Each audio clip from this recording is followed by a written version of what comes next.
네, 레오 선수 부탁드리겠습니다. 팬분들을 다시 만나.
Yeah.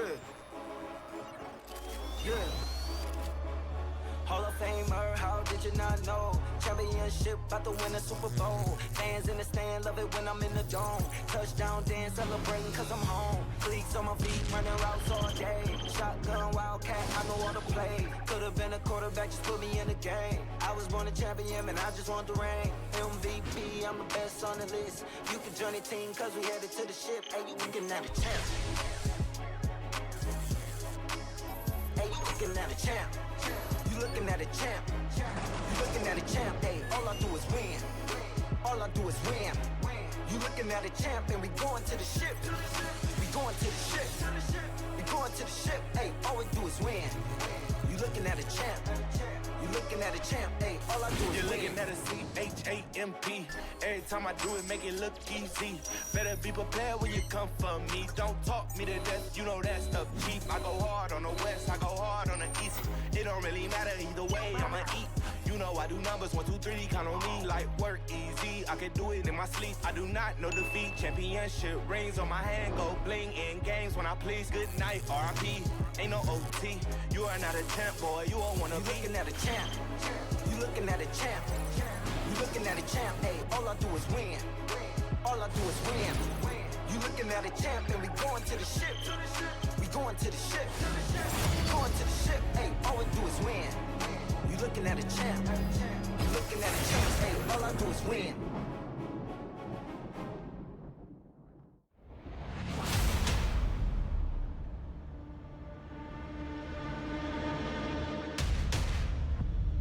저에게 이제 6번째 스프링이 왔는데 제가 다른 팀에 오게 돼서 다른 감독 코치님과 하게 되는 게 처음인데 이번 연도는 그냥 즐겁게 하고 싶어요. 작년에 이어 또 팀에 남아 드래곤 X 유니폼을 입고 또 다시 도전하게 되었습니다. 올해는 어떠한 방법으로든 무조건 잘해서 성적을 내는 게 제일 중요한 것 같아요. 1년 내내 좀 하면서 좀 많이 부족한 거나 그런 거 많이 느꼈던 것 같아요. 그래서 저도 일단 준비를 잘 해서 좋은 모습 보여드려야 될 것 같아요. 작년에 제가 잘했는데 마무리가 항상 아쉬웠어서 처음부터 많이 준비해야 될 것 같습니다. 다시 한번 정상에 한번 써보겠습니다. 시작이 좀 중요하다고 생각하고 있기 때문에 좀 더 진지한 각오로 임하는 게 클 것 같아요. 경기를 다시 뛸 수 있어서 좀 설레긴 하죠. 저희 팀을 응원해 주시면서 뿌듯함을 느낄 수 있도록 최대한 노력해 보도록 하겠습니다. 이번 기회가 아니면 다시 돌아올 수가 없을 것 같아서 제가 앞으로 뭐 몇 년을 더 하든 간에 마무리는 LCK에서 했으면 좋겠다라는 생각으로 돌아왔어요. 돌아와서 집 같은 느낌이 들고 뭔가 조금 설레요. 다시 돌아온 만큼 새로 시작하는 마음으로 열심히 불꽃을 불살라 보겠습니다. 2020년 최고의 탑은 제가 되지 않을까 그렇게 생각하고 있어요. 스프링 시즌 때도 제가 그 영광 계속 누리도록 하겠습니다. 작년에 많이 우승했었는데 다시 새로운 한 해의 시작이다 보니까 저는 이제 또 새로운 스타트 라인에 섰다고 생각하고 올해도 열심히 하겠습니다.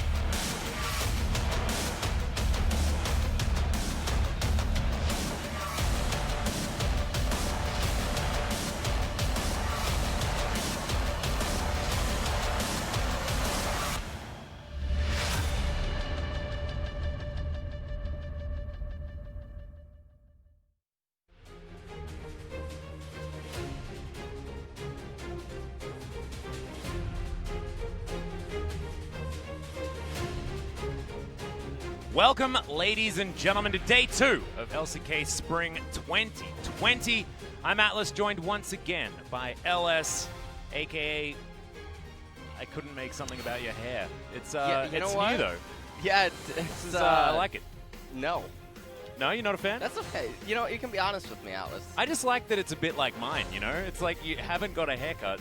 However, it's been styled in like the upwards way, which I like, you know? It's allowing us to be a little bit more similar. I'm personally just looking really shiny. Maybe needed a little bit more powder makeup, but otherwise everything is A-OK. And we begin day 2 of LCK Spring, the day of the top lane. The day of the sinners. Well, is it what's could be. going on It could here. certainly be the day of the This is- sinners. But do you know what I'm really, really worried about? Especially considering our first matchup, which is going to be Set versus Sandbox. Soraka? Well, yeah.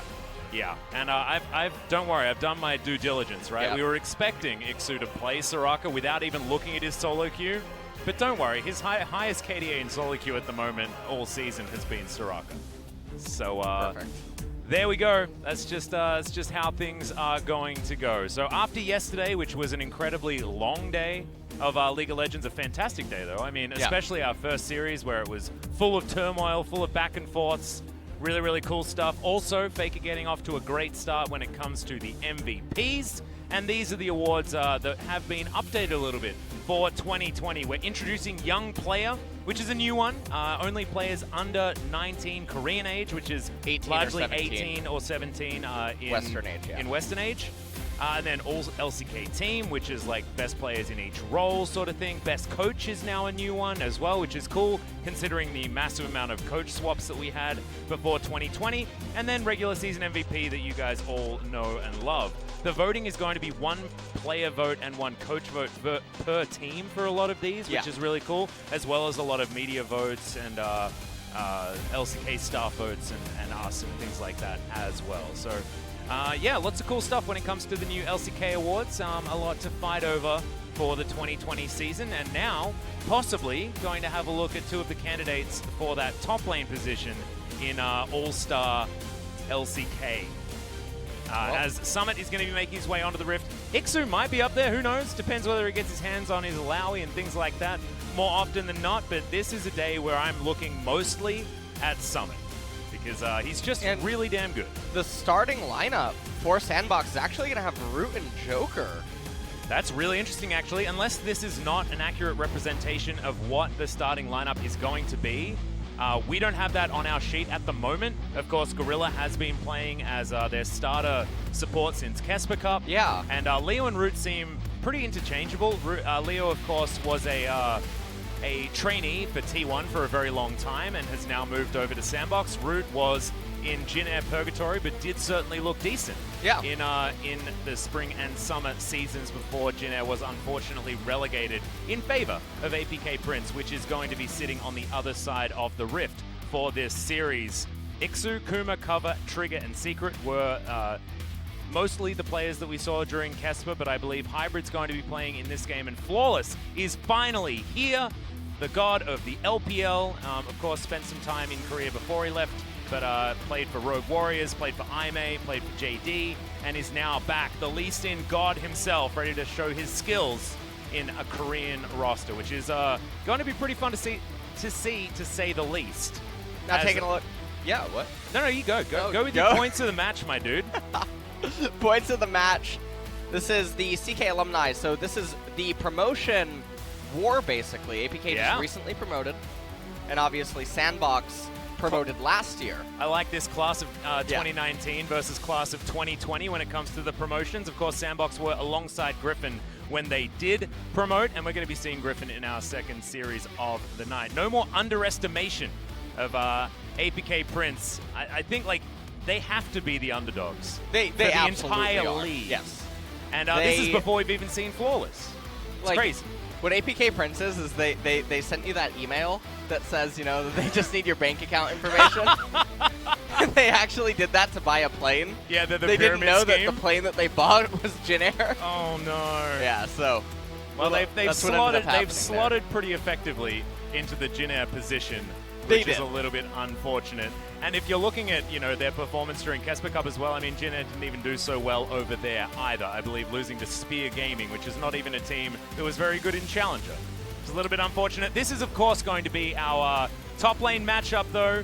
These are the 2019 Challengers and LCK Summer stats, so a lot of these champions aren't necessarily going to represent what they're going to be playing today, but you can see from what Ixu did bring out that, yeah, he's got an eclectic champion pool. Yeah, he's definitely not the normal kind of player. No. As you can probably deduce by his extremely unconventional plays.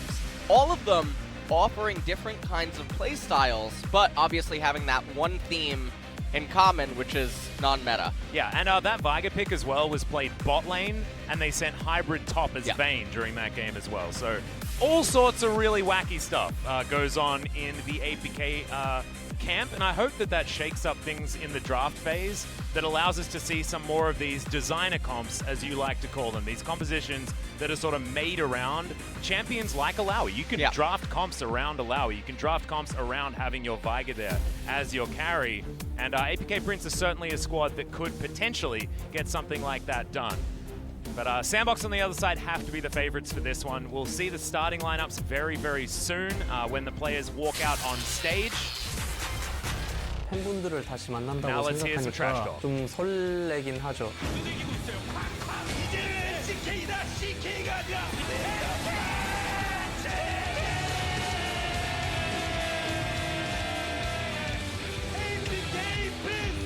LCK 팀들이 모두 잔여할 줄 알았는데 잘 뚫고 올라오시더라고요. 저희도 승격할 거라고 예상하지 못했습니다. 되게 기뻤어요 그때. 경기 이제 승강전 때 다 챙겨봤는데 탑정글 쪽에서 플레이 메이킹이나 이제 챔피언도 엄청 다양하게 하더라고요. 저희도 근데 이제 탑정글은 밀리지 않는다고 생각해서 좀 재밌는 대결 한번 해볼 수 있을 것 같아요. 익수 형이랑은 좀 호흡이 좀 많이 괜찮아진 것 같아서 우리가 더 잘할 것 같아요. LPL에서 활동하다 온 걸로 알고 있고 이제 전에 스베노에서 리신 정말 잘하는 선수라고 정평이 나 있었는데 잘합니다. 여전히 리신 실력은 녹슬지 않았고 더 똑똑해지고 더 잘해진 것 같아요. 잘 하셔야 될 거. 잘 하시면 됩니다. 우리 탑에도 괴물이 살고 있어서 못해도 좀 긴장해야 되지 않을까. 익수 선수가 이제 랭크에서는 잘 안 보여서 몰랐는데 대회에서는 사파 챔피언도 잘 다루시고 그러시더라고요. 서밋 선수는 잘한다, 배울 점이 많다, 그리고 개인적으로는 와 선생님 같은 느낌이다, 이런 느낌이었거든요. 부담스럽습니다. 안 친해가지고. 아무래도 서밋 선수가 못하는 챔피언을 저는 할 것 같아요. 서로 재밌게 플레이했으면 좋겠어요.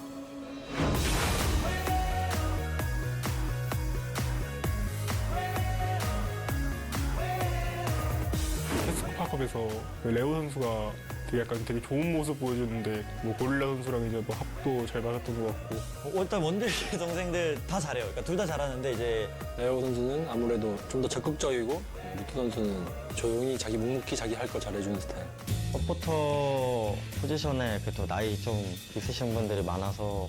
재엽이 형 91년생, 제가 94. 두 분이서 합쳐서 이제 47인가? 둘이 나이 합치면 환갑잔치가 얼마 안 남았는데. 저희 아직 짱짱하거든요. 재엽이 형 뭐 저희 원투펀치로 한번 재패해봅시다. 올드게이머 화이팅! 환갑잔치 화이팅!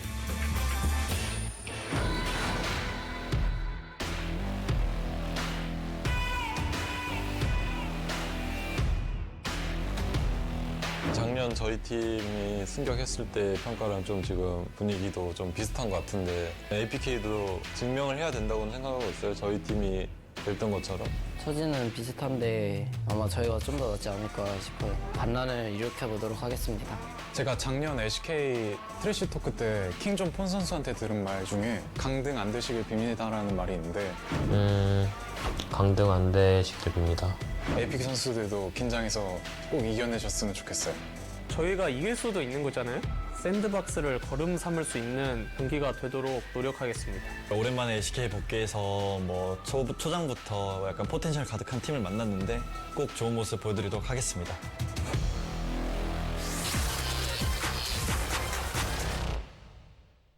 Atlas, I just want to point out that they say an awful lot of compliments to each other. Yeah, it's not a lot of That's trash not talk. trash is it? talk. I mean, that's what it says in my rundown. Do okay? they think the trash talk means to like take out the trash so that you're cleaning everything? So they're cleaning up the atmosphere with. Their funny joke about the bottom lane adding Yeah. their ages together and almost equaling 60 was kind of funny on Sandbox's side because they do have the older gentleman. They do. In that bottom lane. Of course, Joker famously old, having completed military service before getting back into playing some League of Legends. But now it's going to be Gorilla starting. You can see him there on your left. Blue side will be Sandbox, and on the red will be APK Prince. APK Prince definitely the underdogs. You heard Gorilla be like you say, actually quite complementary to this squad. Yeah. Referring to them as a team with great potential. We'll see whether that is yet to be proven. The thing that I was focusing on was that finally we have like a Crown replacement in Flawless with his cool earrings and stuff like that.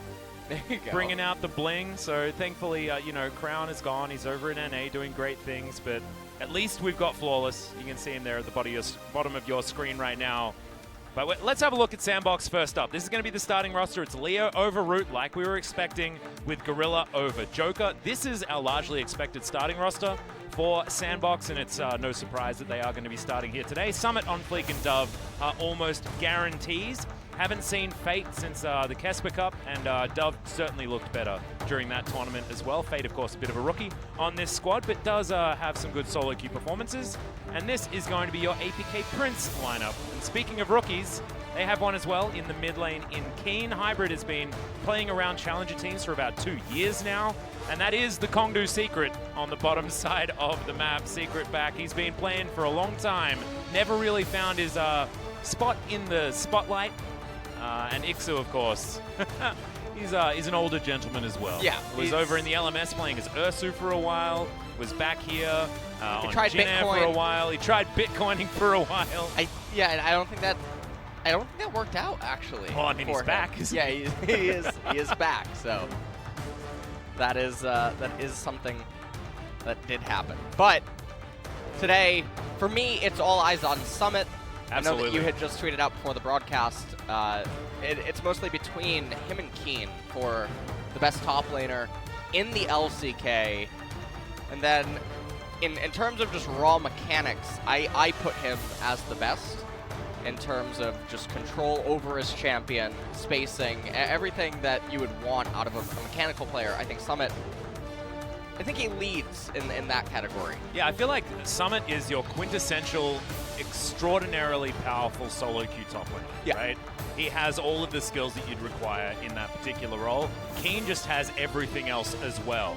Yes. And that's what makes him so impressive. Even if maybe Summit has it in like a raw 1v1 scenario when it comes down to just base mechanics. So I'm excited to see what Summit can show us here today, especially on the teleports and the team fight front. On whichever champion he chooses to pick. And look, LS, I know you're against the Sinner compositions, but I have a feeling there's going to be a set first pick if it gets through. You know, I really don't want to see a set first pick, but one of the worries that I have for a set first pick is that some of the non-meta champions do counter him, most notably Soraka. Yeah. And so I'm already not a big fan of it for other reasons as well. I'm just dreading if it does end up happening. And if it is going to happen, it's going to be Ixu that plays it. Like, I feel like a lot of our top laners have a lot of pride. That's largely why we didn't see it yesterday. We saw it hovered by Roach, I believe, but we never saw it actually picked up even into the set matchup. And I think it has a lot to do with the pride of these top laners that just don't want to fall back into these dark technologies that might be frowned upon. Ixu doesn't care about that whatsoever. He might even not play top lane. Yeah. Who knows what's going to happen? But interested to see what Ixu is going to bring out. Maybe he's got something even more crazy than a Soraka top lane pick. We'll just have to wait and see. The draft is just around the corner, and you can see that's a big smile on Summit's face. You can imagine that he's feeling confident going into this match. Sandbox had an unprecedented run in the Kesper Cup, being runners-up to the Afrika Freaks that honestly just obliterated everyone. They lost one game. It was to Harmwell Life Esports, and it was in the beginning of the knockout stage, and then they 3-0 Dragon X and 3-0'd Sandbox to just pulverize the entirety of Kesper. But Sandbox meeting them there in that final and also taking down T1 on their way there in the semis was certainly very impressive. So let's see what Sandbox have to offer us here against lesser opposition than the T1 of 2020, especially after their performance in their first match yesterday. Here we are into pick and ban, Sandbox versus APK Prince. Sandbox on our blue side will have that first pick opportunity, and let's see how the bans have evolved since yesterday.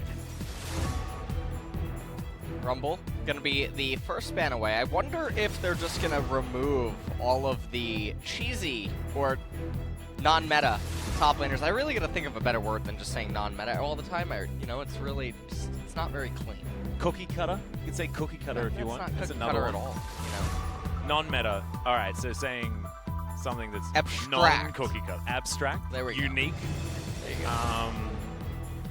Different. Atypical. Unordinary. Unorthodox. Unorthodox. That's what I was looking for. Got there in the end. There we go. I speak for a living, guys.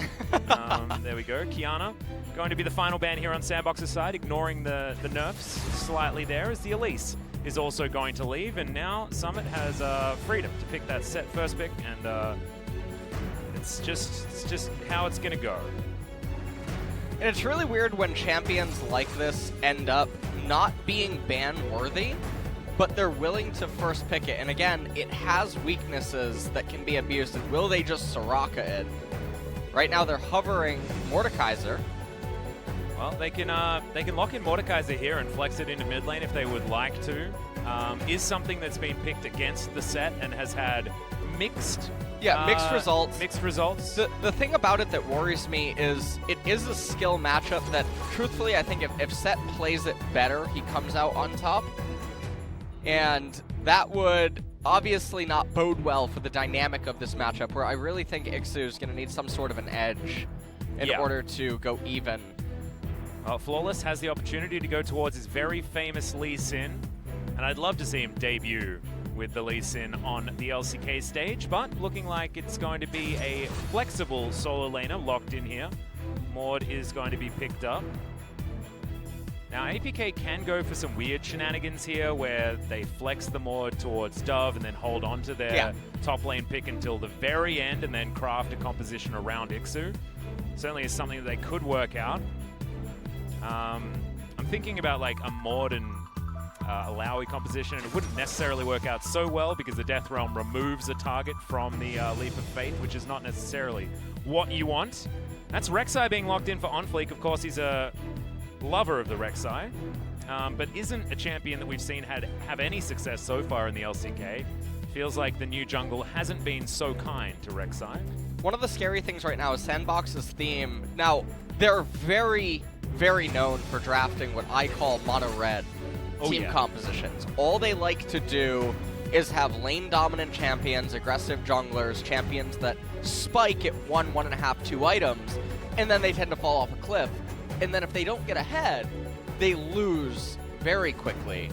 And so it's a very overarching theme for how they play the game. And when they draft like this, showing you set B1, responding Rek'Sai and Syndra B2, B3, you know everything about their team composition. There's basically no way for them to recalibrate it on B4, B5 and mix up what they're doing without then deviating from their theme and making it weaker. So APK right now, they have the Aphelios, they have the Mordekaiser, the Jarvan as well. If they draft more champions that are designed to resist the engage and things of that nature, things could get a bit ugly.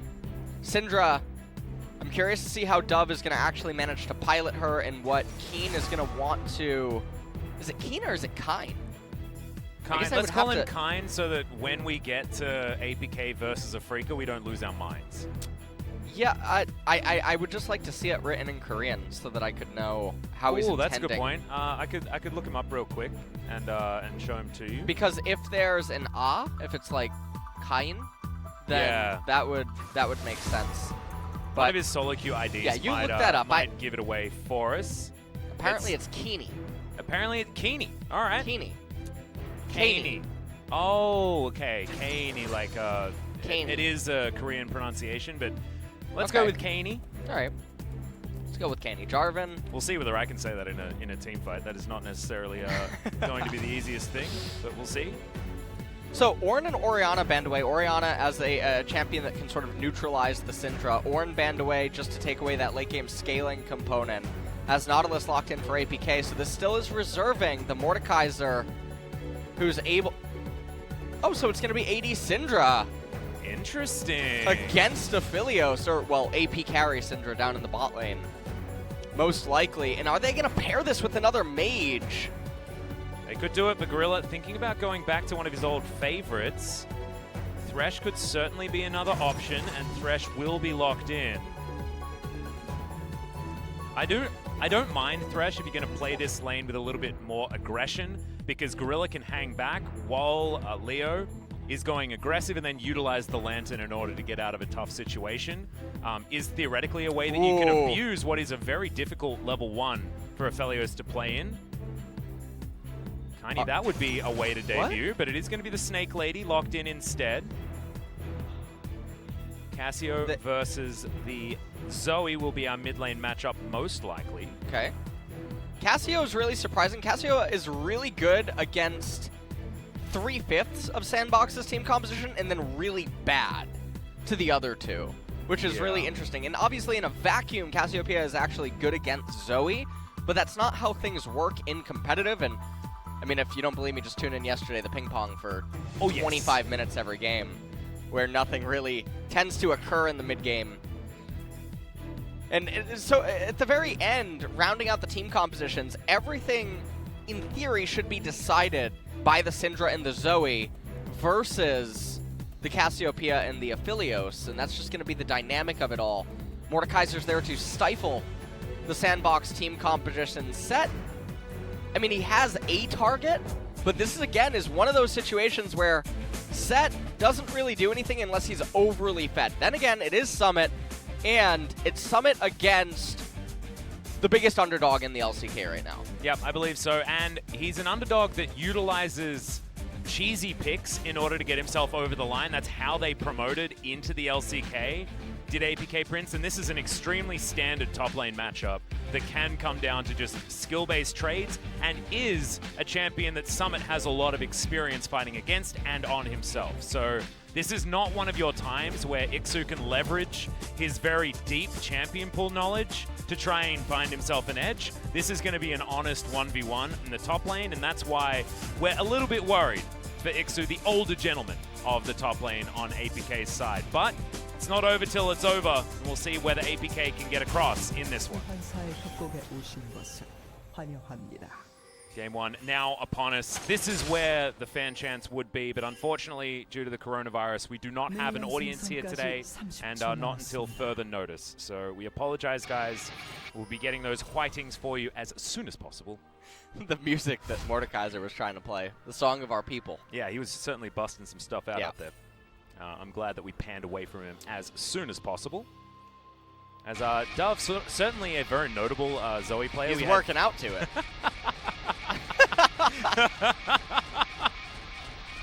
This is what the top lane matchup has come down to now. Set undoubtedly has the best bad manner in the entire game. It's pretty good. It really is, yeah.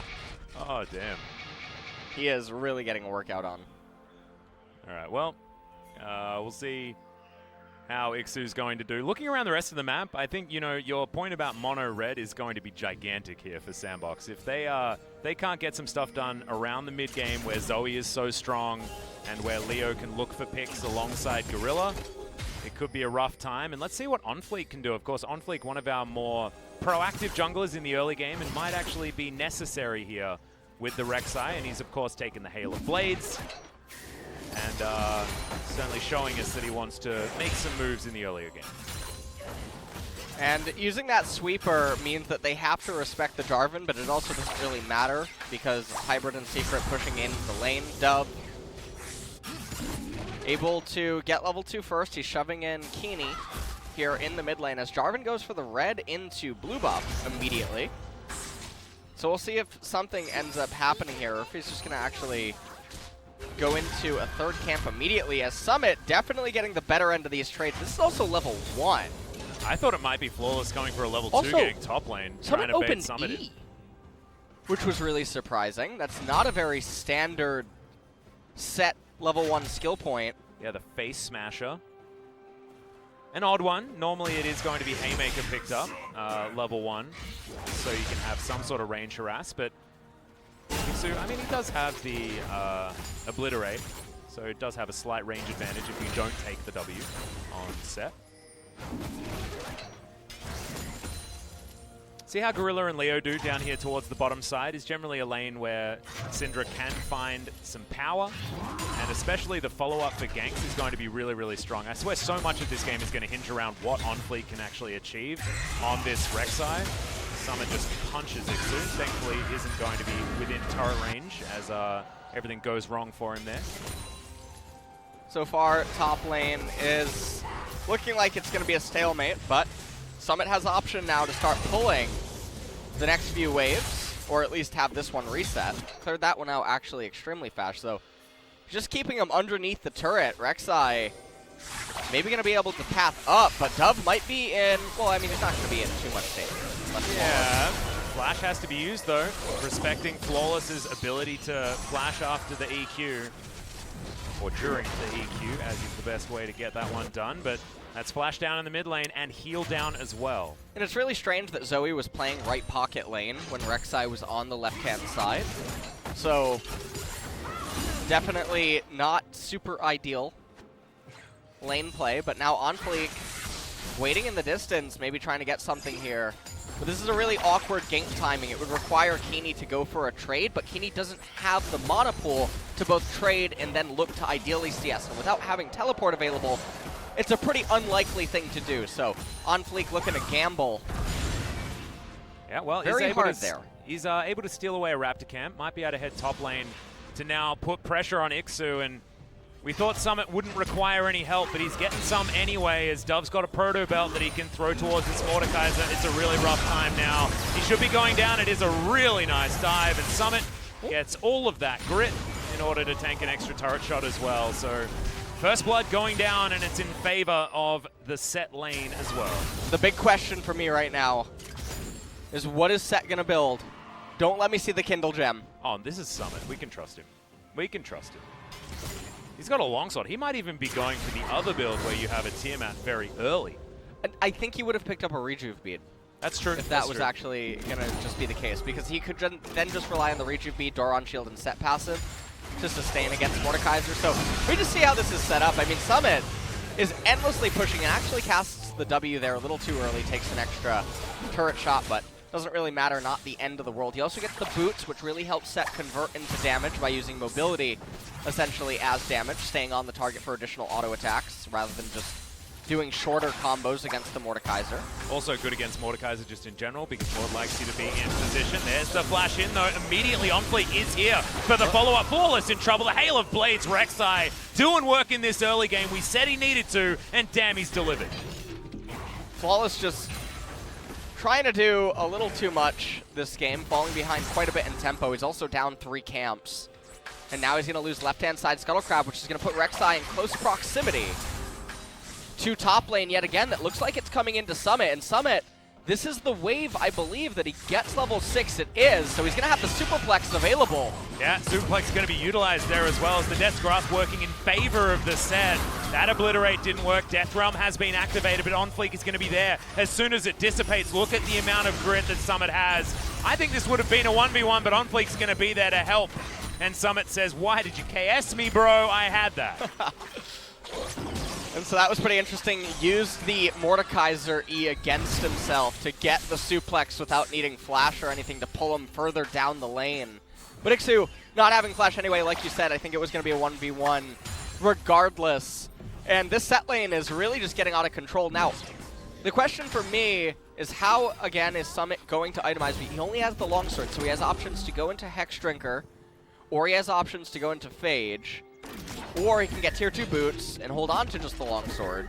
There's a lot of different ways to play this out, and I think given the edge that he has right now, okay, well, just he purchased an item. He did get a Phage. Yep. I was actually looking for the secondary as well, which would give away exactly what that build is going to be, as Hybrid somehow avoids that one. Secret not so lucky. Certainly some older gentlemen in the support position. Secret has been around for a while as well as Gorilla, who you guys, of course, know and love. Our resident Rox Tiger for this particular game. Yesterday we had Kuro, thankfully, so we've been not without them. This is going to be that replay of OnFleek being in the right place at the right time. Yeah, so this is exactly what you just described it as. If it wasn't for that, then it would have been over. Okay. Provial Summit. 싸운다. 버틸 수 있어. 맞아. 버틸 수 있어. And he keeps saying that you can come. 잡았어. We got it. Yeah, have you noticed that Summit was spamming pings in between all of his movements there, so that OnFleek knew exactly where he was. Is now Flawless. Is going to make a journey towards the top side. Summit very low on health here. He has Xixu's still Superplex. looking for him. Yeah, can he actually get it? Use it to get out. And they're going to ping him back. Man, with Dove moving on up, that could have been the problem. There's the flash forward. The Petrifying Gaze Nice not R. going to be utilized as OnFleek goes invisible and takes down the Snake. That was extraordinary timing on that one. So even though he would be able to, I believe, dog down the Cassiopeia anyway, using it at the moment that he did is it's still nice to see, even if it is going to be a death nonetheless. Yep. How Summit didn't actually draw any aggro during that gank attempt from Flawless as well is real dangerous. They were probably just expecting him to be able to showstopper his way out of there or something like that, but a lot of respect given over to this set that only has the Phage completed now as Dove looking to try and get a lot of damage onto Flawless and does so. Flawless struggling a little bit here in his debut game for APK. We have a look at this gank once again. Just watch OnFleek's timing Tremor with sense. the Void Rush. Yeah. Dove just turns right around. Way too early of a bubble cast, not a Dove. Not going to end up mattering. I actually think the damage registered from the Petrifying Gaze, but because he'd already buffered, it worked out. Impressive stuff. He's talking about some ward. That's where it cut off for Summit. Yeah. Something happened. Something happened. It wasn't a potential teleport or anything like that. Leo's was on cooldown, so they were referring to that topside situation. That wasn't how that worked, as Hybrid is just going to be switching through all of his guns as often as possible because it looked like he was a little bit bored. Infernum currently equipped.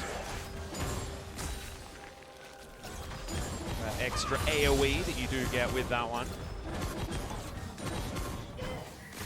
And right now, I mean, there's not a lot of action down in bottom lane. This is the byproduct of who the support champions are.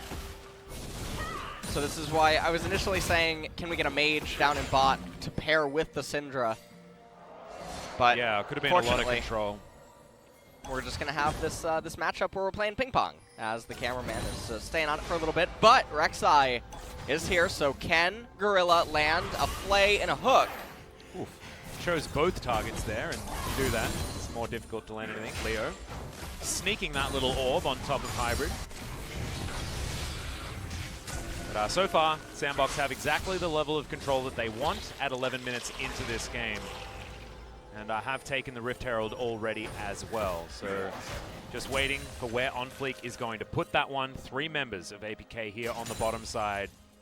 As Flawless sneaks into the brush. I think that minion positioning could have actually given away his position there, given the fact that Sandbox knew where APK were. So might be something that they were able to coordinate. Wasn't the pings, but a lot of pings towards the mid lane here as Keeney gonna have to defend as Shelly pops out and will just smash down this turret. OnFleek wanting to get even more out of this. Summit here as well. That's the full man roam as Keeney had to pick one of the targets. Didn't have very many good ones. That's the Haymaker. OnFleek securing the kill in the end, but will be going down. Ixu in trouble, had teleported into this one, down to 100 health, but now Dove and Summit are looking for him. A fight on multiple fronts, so that's a big punch from Summit to take down the mortar. Now Flawless is going to go as well. The suplex with no one in his hands, but still able to lock down that kill. Goes Golden, does Gorilla, and now Hybrid's in trouble. Not exactly a tank, are you, my dude, but able to get one at the end. Summit's here with all the damage. And good night, Sweet Prince. That's an extra one given to Dove by Summit. What a good top laner. Yeah, well, that is going to be the end of the game, Atlas. That is, I think, that was the last team fight, and we are done. The end of it. Rek'Sai comes in, Petrifying Gaze. Summit eventually getting on to Keeney. Used the Haymaker, didn't get the true damage, didn't matter. Actually turned around a little bit late onto Flawless. Didn't seem like he realized how hard Dove wanted to go. The flash with the W animation, that is something you can do on set. Yeah, in case W you flash, didn't know. beautiful stuff. Superplex just for, you know, the acrobatics. He's just trying to show off, that's all. That just was being for. a gymnast, it's fine. Hybrid being able to pick up one kill here with the help of Secret was cool, but it was a losing battle. And Bubble was very nice from Dove, demonstrating his plethora of Zoe skills. And yeah, now I guess we just watch Sandbox try their very best to very cleanly close out this game. We've got an Ocean Drake that they're able to take, and already OnFleek is on that one. We'll see which kind of Rift we're going to get afterwards. They would like an Infernal Rift because it means it clears up some of the terrain for them to get more easily towards the Nexus. Oh no. I'm gonna need a moment. It is still, I know that you hate it, but it is still a 63% win rate build, solo queue. If you go Sterix and something else. I'm gonna be fine. Well, it's alright. As long as that, as long as you still pass the temperature check on our way in, okay?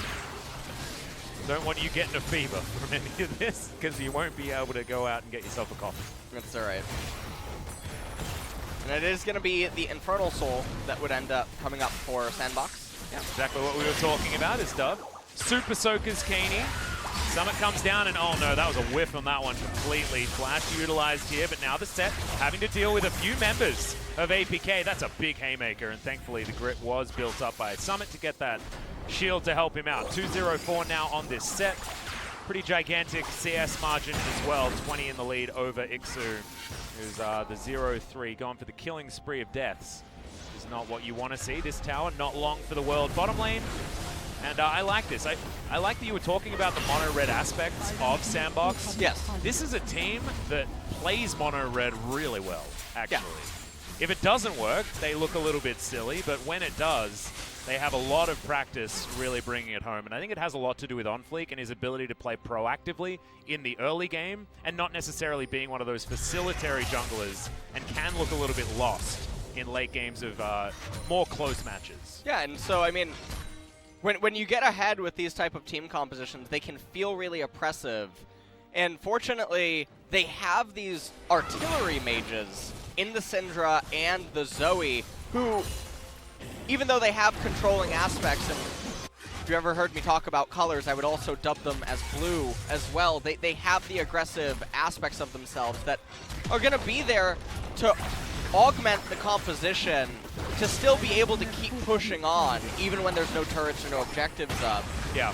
I also like Zoe in a composition like this when you've got a mage in the bottom lane, because she helps your siege so much. Not necessarily because she has extra damage to kill the turret, but because it's really hard to walk up against a Zoe because their poke under turret is so incredibly strong. And you pair that with a Scatter the Weak as well, and you can siege for days. Shelly's going to pop out. We do have the rest of APK coming around, but I don't think they're going to be here in time as the bubble is going to activate. Kaney did have the cleanse, had to use it, but used it very late, and the tower is going to go down. Good play there onto Secret. Not exactly the target that they want, but they're still doing so much damage. Haymaker, huge there on the backline as Ixu can't get in. Now looking to put someone in the Death Realm, has held onto it so far, but Hybrid's already dead. That's so much of the damage just removed as finally the Death Realm comes in. It's Gorilla that's chilling there, but this is Thresh, the man who was born in the Death Realm. He's still going to go down, but it's a 1-for-1 in that particular instance, and APK, the rest of them running for the hills. That was the biggest callback to the Dark Knight, or No, we're not talking about this. What? We're not talking about... You don't talk about Echo again? What? No! Okay, no! So I got very frightened. If you guys were watching yesterday, not. you'll understand why. If you don't understand, that's totally fine. I would never do that yes, to you again. You did it like 4 times. I would never do that. Now, let me talk about the thing about the Death Realm that I really wanted to talk about. Okay, tell me. Do you think Thresh just felt at home? I think so. I feel like Gorilla was like, I'm happy being here. That's why he died, because he was getting complacent. All right. He like needed to go and see his mom or something like that. I don't know. The really important thing here. Yeah. This team fight is just overly chaotic. I feel like APK, they don't realize that they're fighting down core items. And so it's not really it's not a very good look right now. When you're down base levels, you're down core item completions. It's a lot better to fight. Well, he was actually so close to surviving that. He just got out of the Death Realm, and they unfortunately just couldn't line up the stun in time. What did he say? I think he just said the B word. Which one? Bread? No, I can't. We can't say it on podcast. Oh, bacon? No, it's a berry swear word. Oh, yeah. derives from female dog. Oh, really? I think so. I might not have actually caught the word that came before it, but... Huh? Bark. Nope. That's what dogs go. That's the B version. That's fine. It's not woof. Yeah, that's the other one. Hybrid actually just couldn't do anything in that fight. He got soloed out by OnFleek.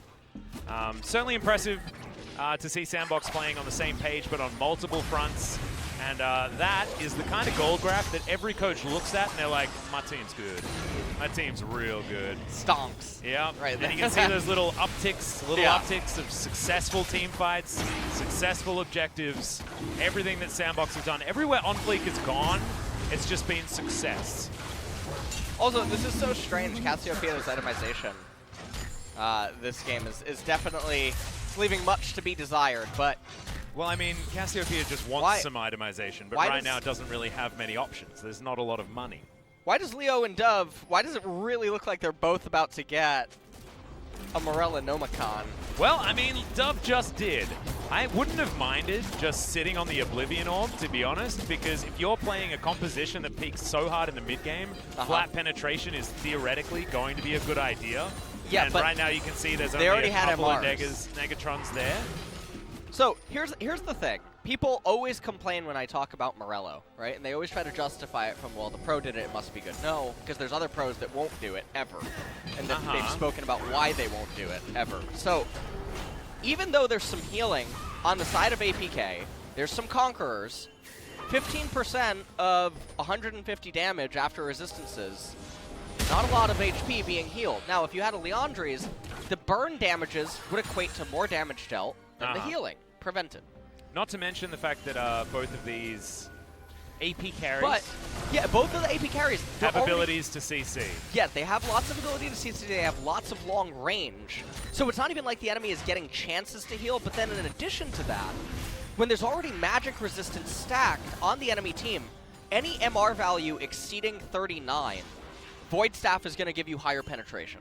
Yeah. So from 39 MR and up, Void Staff will pen more magic resistance, then Oblivion Orb, which is the really good item, and then you go into the depths when you purchase Morello.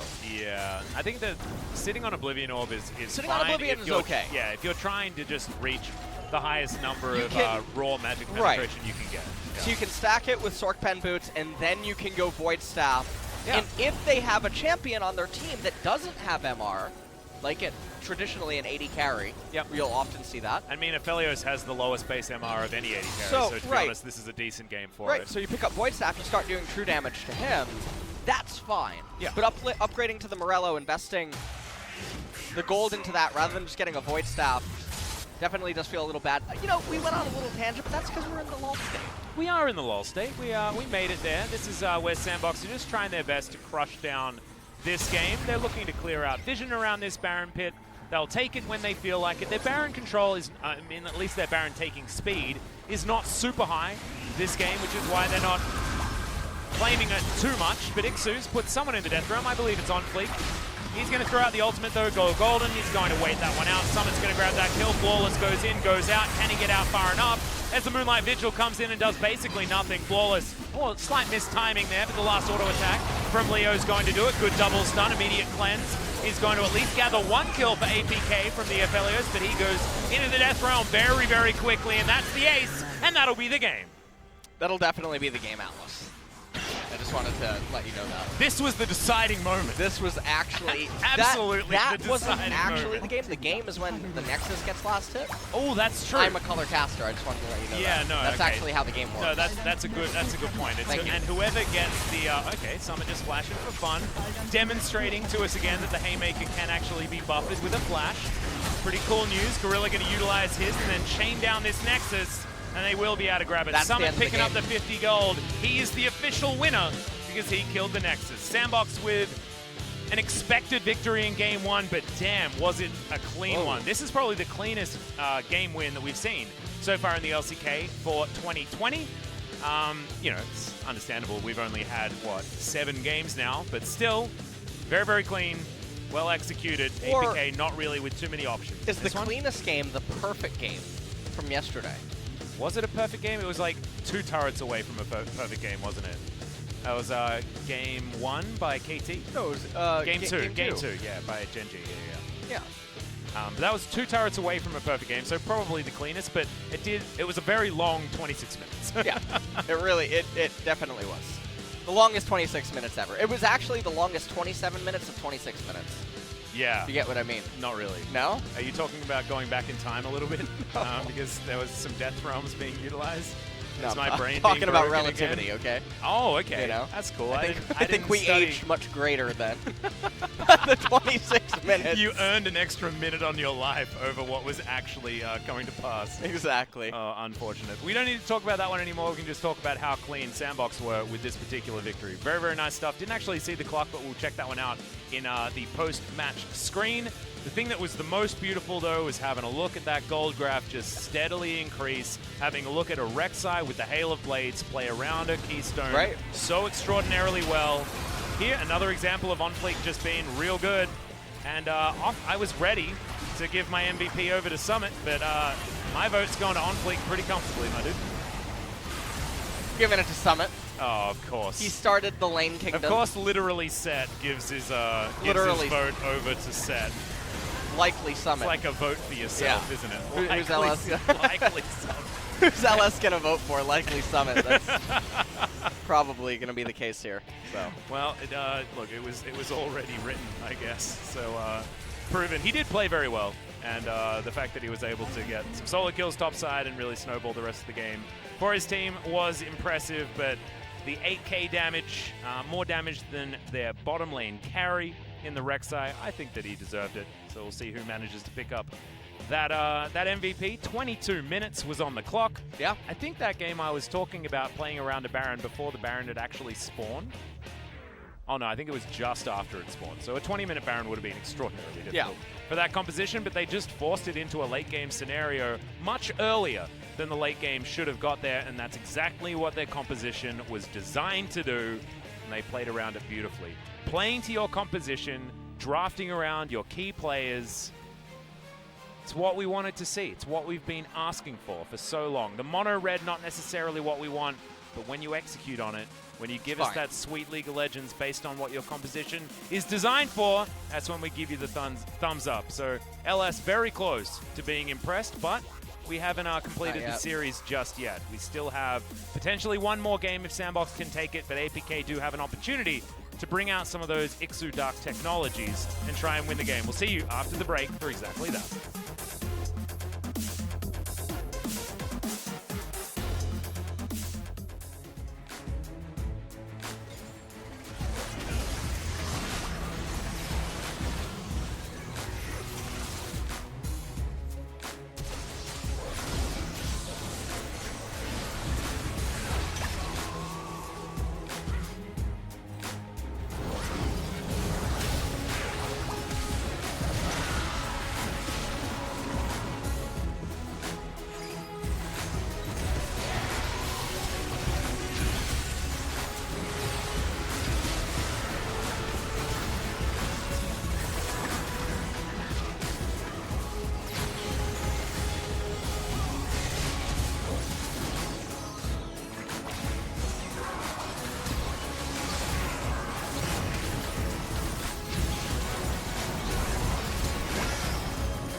위쪽 탈해줘 위쪽 탈해줘 여기 야 여기 산다 나 전혀 있거든 나 최대한 버텨볼게 최대한 버텨봐. 옆에 여기만 있어 옆에 여기만 있어 여기 있거든 야 사운드 안 잡고 자르만 마무리해줘 자르만 잡았어 자르만 잡아줘. 오케이 노플 노공 바로 가자 야 이게 뭐냐 아 뚫렸다 싸움 보자 잡은 거 같은데 얘까지? 무태까지 잡았다 까지까지 가자. 야 끝내자. 땅굴 파다 스톱 먹었네. 레전드 오브 룬테라의 세계에 오신 걸 환영합니다.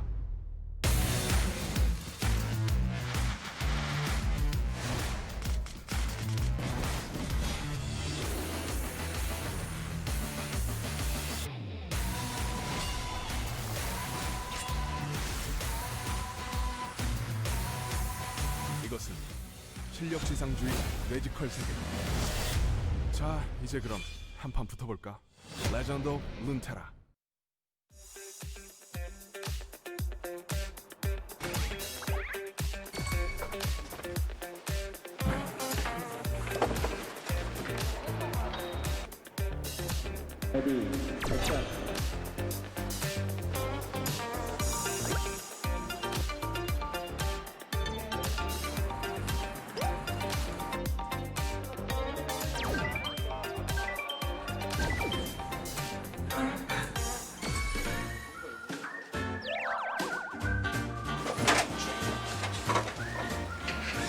밥은 왜 안 드셨어요? 밥이 어디 있어요? 밥이 여기서. 평소에 한 12시쯤에 일어나거든요. 근데 일어나도 아침을 먹는 사람이 단 한 명도 없어요.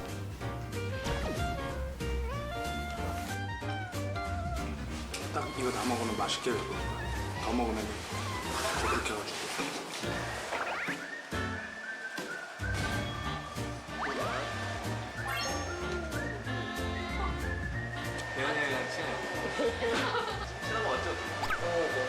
짜장면 짬뽕. 하나, 둘, 셋. 하나. 네. 여름, 겨울. 하나, 둘, 셋. 겨울. 아? 이거 좀 심하겠네. 산, 바다. 하나, 둘, 셋. 산. 야, 이거 다 틀리는데? 웹툰이요. 네, 그럴 때도 있고 아니면 그냥 호중이 형 지금 하는 것처럼 아무것도 안 하거나.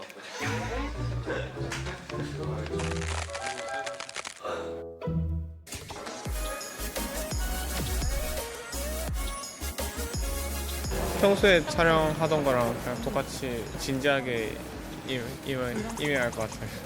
저희 팀원 다 안 껴줘서 서운해요. 그거 재밌게 봤는데 막상 제가 나올 생각하니까 오글거려서 못 볼 것 같아요.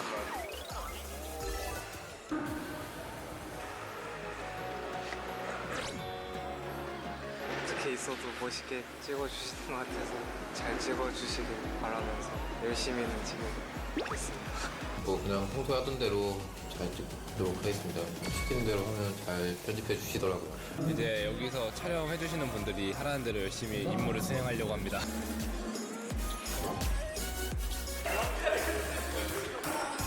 오 마이 갓.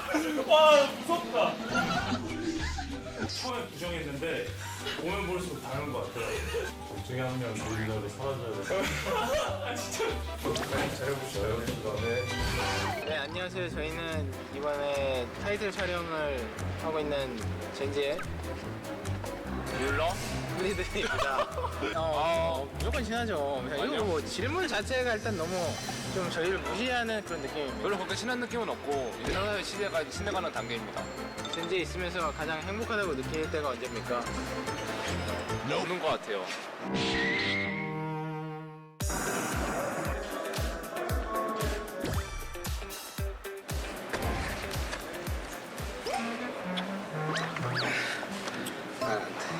왜 안 돼요?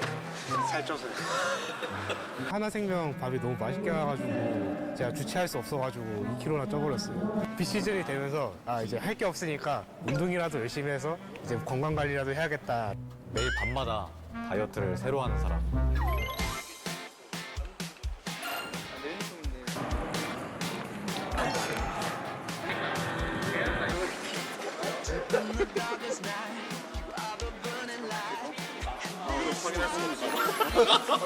시작한다는 마음으로 하면은 좋은 성적 낼 수 있을 것 같아요. 중간중간에 넘어지더라도 끝에는 웃을 수 있는 팀이 되겠습니다. 꼼꼼히 연습을 하다 보면은 나쁘지 않은 성적이 나오지 않을까 기대하고 있습니다. 이번 스프링도 좋은 성적 내기 위한 각오로 임하겠습니다. 수고하셨습니다.